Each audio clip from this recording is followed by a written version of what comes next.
নফসকে নিজের কন্ট্রোলে রাখার 15টি কৌশল। চলুন এর আগে জেনে নেওয়া যাক নফস কাকে বলে, এর কাজই বা কি। নফস দুই প্রকার, নফসে আম্মারা, নফসে লাওয়ামা।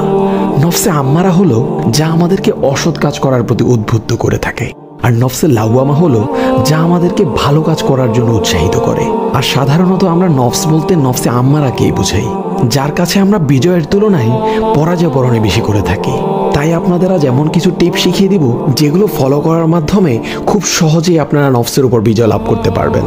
1 নাম্বার, ফজরের পরে না ঘুমানোর অভ্যাস করুন। প্রয়োজনে কাইলুলা তথা দুপুরে সামান্য ঘুমিয়ে নিন। 2 নাম্বার, পুরো দিনে বেশি থেকে বেশি 3 বার খাবার অভ্যাস করুন এবং ফাস্ট ফুড খাবার পরিহার করুন।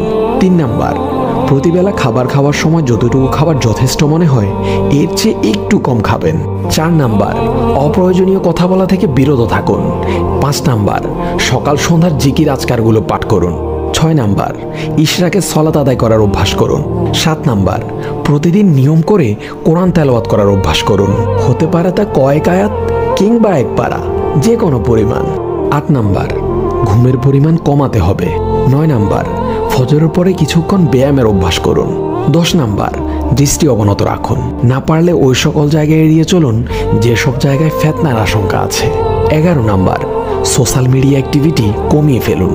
12 নাম্বার, প্রতিদিন কোরআনের একটি নির্দিষ্ট অংশ মুখস্থ করার টার্গেট নিন। 13 নাম্বার, বিশেষ করে রাতের বেলা ভরপেটে খাবার খাওয়া পরিহার করুন।